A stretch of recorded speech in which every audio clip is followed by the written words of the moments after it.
Si uno repasara todos los evangelios, los relatos evangélicos, que son 4, el evangelio es 1, el anuncio de las buenas nuevas de Jesucristo, pero los relatos son 4, escritos, lo saben, por 4 autores distintos, en 4 épocas distintas y a 4 comunidades distintas.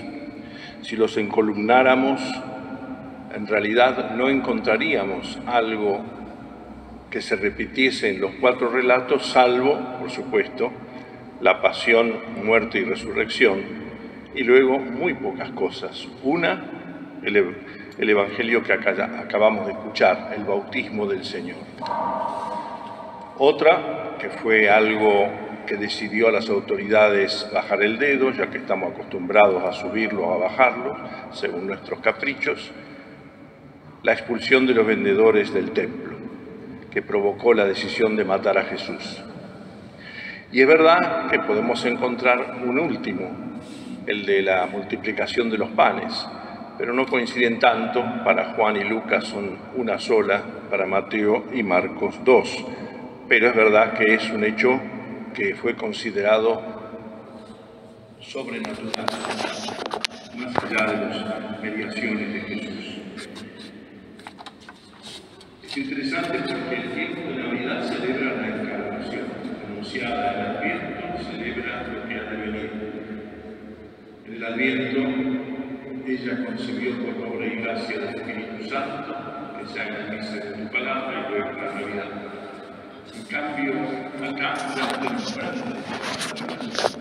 ¿Qué cosa? A los 30 años en silencio, 3 años para anunciar el reino de Dios y 3 días para manifestar el misterio central de nuestra fe, que es la pasión, muerte y resurrección de Jesús. Totalmente distinto a los planes humanos de los presidentes que ustedes elijan o presidentas, tan distintos, tan a largo plazo, tan milimétricamente pergeniados y con tan poca duración. Estamos aquí reunidos por un acontecimiento especial que sucedió entre el jueves y el domingo de Pascua. Y a través de ese acontecimiento especial que es la Pascua, releemos todo lo que pasó antes a la luz de la Pascua, porque no es un diario íntimo. Lo cierto es que, como forma parte del tiempo de Navidad y de la Epifanía, la liturgia nos señala como Epifanía principalmente la adoración de los magos, pero luego también señala, lo hemos visto hoy, la manifestación en el Jordán. Así fue el rito penitencial que he elegido, no lo inventé. Y también se lo llama manifestación y parte de la liturgia antigua de la Epifanía, el primer signo de Jesús en la boda de Caná. Algo distinto al Adviento. En el Adviento es primero la manifestación a los suyos, los pastores, José y María, luego la manifestación al pueblo judío, lo vemos en los evangelios de la infancia, y luego la manifestación a todo el mundo.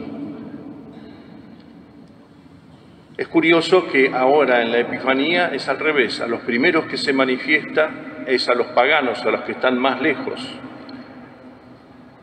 Luego a los judíos en el bautismo, porque muchos judíos hacían la cola para ser bautizados por Juan. Y finalmente en Caná, los suyos, porque nadie se dio cuenta de lo que pasaba, sino que los suyos, María y los apóstoles, se dieron cuenta que aquí había pasado algo raro. Raro es un modo de decir. Y hablando del bautismo de Jesús, vemos cómo forma parte del tiempo de Navidad, porque Jesús, hasta físicamente, se pone en la cola. Sabemos que nosotros, cuando hay alguien que se salta la cola, nos ponemos muy mal. A la cola decimos fuertemente, sin quizá mirarlo, sin saber si... Una cosa es alguien que tiene una discapacidad, pero cuando vemos que uno normalito pasa por adelante, nos pone nervioso. Jesús se puso a la cola de una larga fila donde había de todos, acuérdense. soldados, cobradores de impuestos, judíos, buenos, malos, todo el mundo se ponía a la cola en este bautismo de purificación, que anticipa el bautismo que nos hace hijos e hijas de Dios gracias a que Jesús se puso a la cola. Es decir, que esa naturaleza que nos enternece al mirar a Jesús en el pesebre, se hizo uno de nosotros, ahora se complica más porque Jesús asume a todo el ser humano, hombre y mujer, con sus límites, sus miserias, su pobreza, su soledad, su rechazo, sus pruebas. Toca nuestras debilidades, en una palabra, se solidariza con nosotros y se hace comunión con nosotros. El pecado no crea solidaridad, el pecado sí crea división. Y no es que Jesús se pone en la cola como un pecador más, sino que se solidariza con los pecadores. Jesús en la cruz mata el pecado, pero por amor a los pecadores. Al contrario de lo que pasa a nosotros, que vivimos mirando, ese no debería venir, aquella no debería estar acá, etcétera, etcétera, etcétera. Sí, Cristo es solidario con los pecadores. El que no ha pecado, dice San Pablo, lo dije, se hace pecado, se pone en la fila.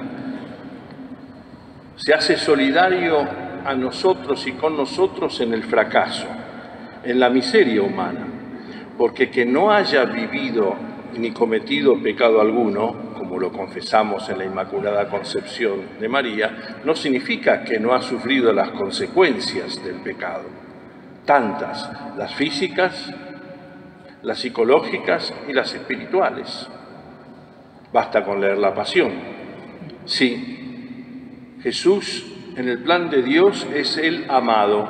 ¿Se acuerdan ustedes el sacrificio de Isaac? Lo tenemos por acá. Víctima de Abraham. El Señor le dice, sacrifica, toma a tu hijo único. 3 veces, parece algo masoquista o sádico. Toma a tu hijo único, el que tanto amas. Y si es el hijo único, a Isaac 3 veces, tu hijo amado. Es lo mismo que escuchamos en el bautismo. Este es mi hijo muy amado. La liturgia celebra esto al término del tiempo de Navidad. Hoy termina el tiempo de Navidad. Sí, vemos que el Adviento esperaba al Mesías de los judíos, que los cristianos lo celebramos en cada Navidad y que todo el mundo lo espera implorando la paz, más en estos tiempos. Yo creo que nunca he sentido más la necesidad de, por favor, que haya un poco de paz.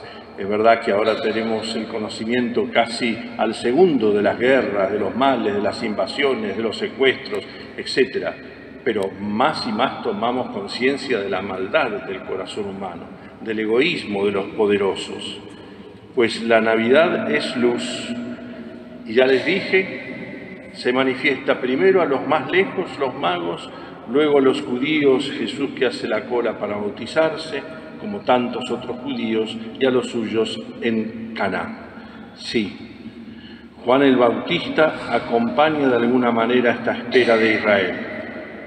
Uno se pregunta, y lo sabrán porque nos estamos acostumbrados en los diarios o en las redes cada día, cuando un jugador de algún deporte, no importa cuál, descuella, realmente es descollante, entonces los periodistas empiezan a ir para atrás. ¿Dónde empezó? ¿Dónde comenzó? ¿En qué lugar jugó las inferiores? ¿En qué lugar comenzó la octava en el equipo allá perdido de aquel pueblo?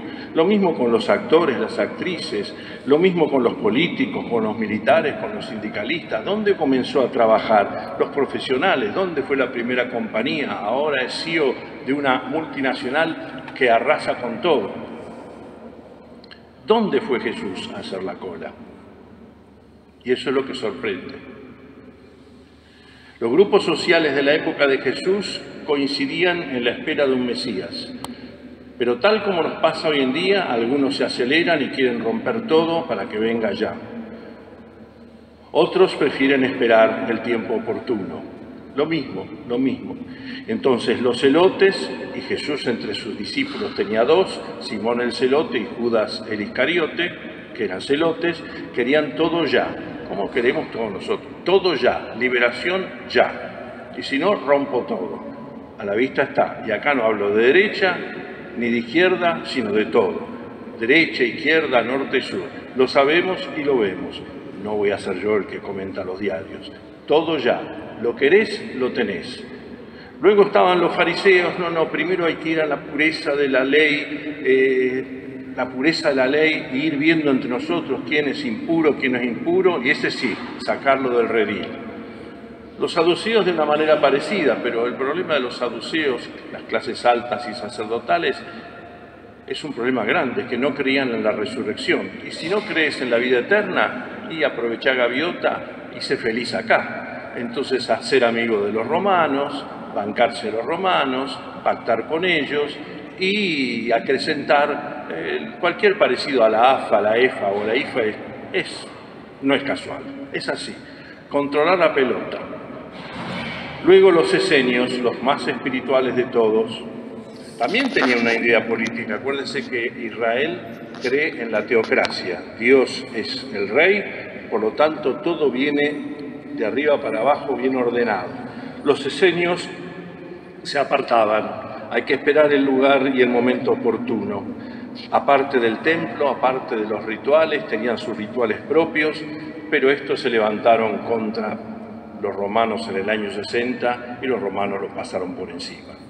Incluso hay quienes dicen históricamente que Juan Bautista puede haber tenido cierta infancia espiritual con los esenios, pero después se dio cuenta que por ahí no iba la cosa, porque eso los alejaba del pueblo, y los que hacían la cola eran todos, como Juan, todos. Lo cierto es que, ¿dónde golpeó? ¿En alguno de estos 4 grupos? No. ¿A dónde hizo la cola Jesús? Al Bautista. El último de los profetas. El último de los profetas. Y aquel que lo señala diciendo, este es el Cordero de Dios. Una voz que grita en el desierto. Pero una voz que ya no es la de Jesús, el que grita en el desierto. Ese es el que lo señala, Juan Bautista. Yo soy la voz que grita en el desierto.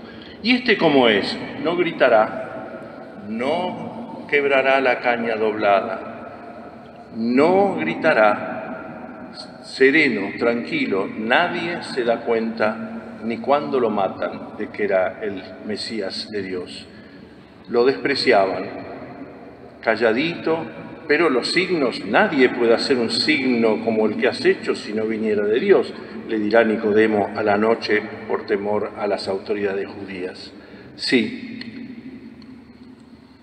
detrás de la cola de la penitencia, detrás de la cola de la inmersión en el agua, detrás de la confesión de las propias culpas.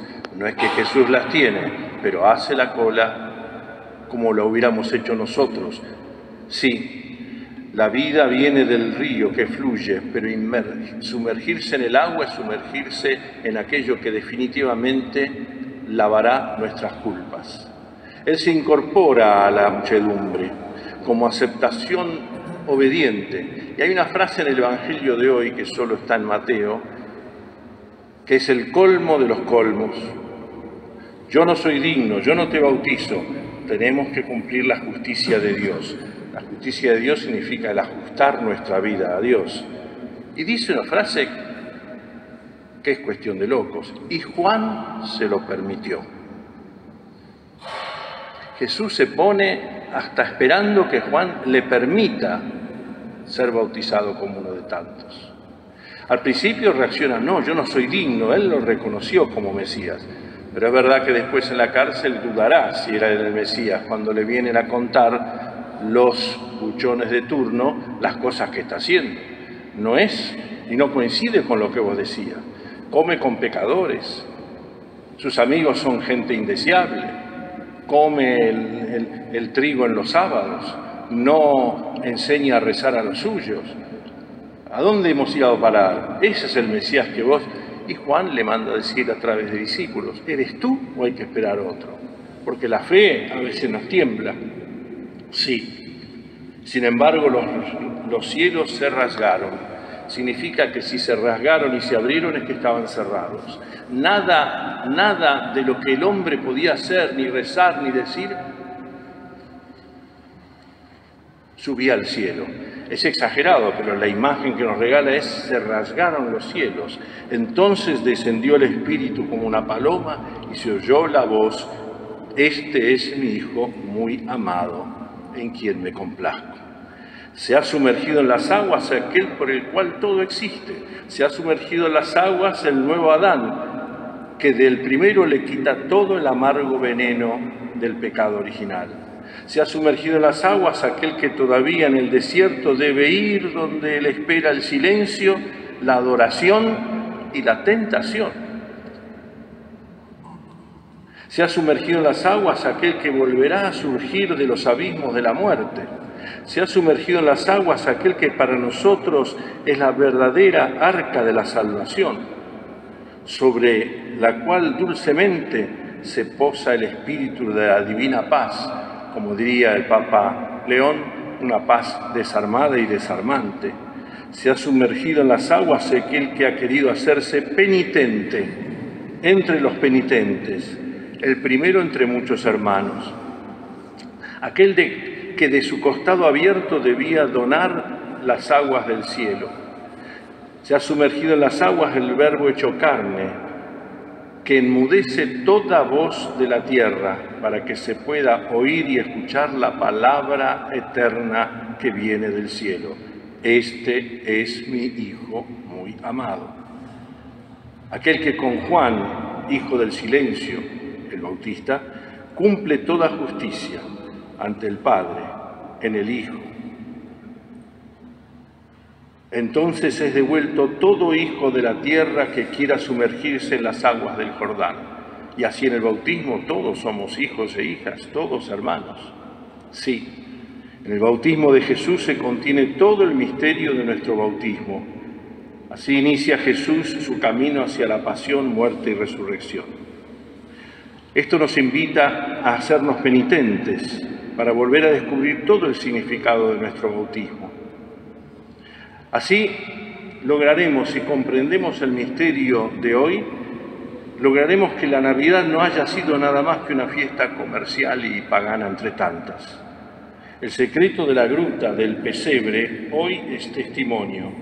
Jesús nos dice: conviene que así cumplamos todo lo que es justo. Y repito, Juan se lo permitió, antes de entrar en el desierto donde con él probaremos las tentaciones. Sí, la liturgia refuerza nuestra fe en el Hijo predilecto, el dulce Verbo hecho carne. Pero ese dulce Verbo hecho carne comienza a tomar decisiones y a vivir a partir del bautismo su vida pública. Sí, es la expresión de ese loco amor de la Trinidad por nosotros, por toda criatura humana. Él es el punto de apoyo divino y humano de toda la creación, la respuesta a todas las preguntas, el camino de regreso a la casa del Padre. Y aquí el punto de división de aguas. ¿Pero es el Evangelio de Jesucristo simplemente una moral? No. La fe nos pide la adhesión a Jesús y luego lo que nos enseña. Nos hemos olvidado de esto que parece tan parecido y no lo es. Cuando yo estoy de acuerdo con las ideas de Jesús, pero no confieso la fe en su persona, comienzo después a tijeretear lo que me gusta, lo que no me gusta, lo que yo pienso, lo que estoy de acuerdo, qué sacramento estoy de acuerdo, este no, porque esto, porque el otro, y de ahí paso a la iglesia, a los curas, a los obispos, a los papas, y hago catación de vinos porque estoy simplemente ligado a lo que piensan y a lo que pienso, y no a la persona de Jesús, que dice: tú eres Pedro y sobre esta piedra edificaré mi iglesia. Entonces nos llenamos los ojos de youtubers y cosas que en nombre de Jesús dicen: este es un esto, este es un viejo, este está equivocado, este es hereje. No. Cuando nos quedamos solo con lo que Jesús enseña y no en su palabra, por la cual nos enseñas la palabra de Dios hecha carne, empezamos a tijeretear el contenido de nuestra fe. Primero caemos en cualquier herejía de moda, después en el ateísmo, después solo en creer en la mera inmortalidad, porque nos conviene, si no sería la vida una desesperación, y finalmente podríamos caer en un estado de, disculpen la expresión, pero de trogloditas que ha logrado de la humanidad algo meramente marchito y destinado a desaparecer. No es eso lo que contemplamos hoy. Sí, en estos episodios, la pasión, muerte y resurrección, y especialmente el bautismo de Jesús y su epifanía, nos atrevemos a decir aquello: este es el servidor en el que me complazco. Sí, Él es llamado servidor, y así los cristianos estamos llamados a servir. Jesús dice: yo no he venido a ser servido, sino a servir. Yo estoy en medio de ustedes como el que sirve. Y esto lo he aprendido también de María, que dice: yo soy la servidora del Señor. Servir, porque nadie puede atribuirse nada de lo que no le haya sido dado de lo alto, y es necesario que Él crezca y yo disminuya. El Mesías será un servidor. María lo ha entendido, y hoy se nos presenta esta imagen de Jesús. La verdadera oposición, termino, radical, no está entre lo espiritual y lo temporal, seríamos maniqueos.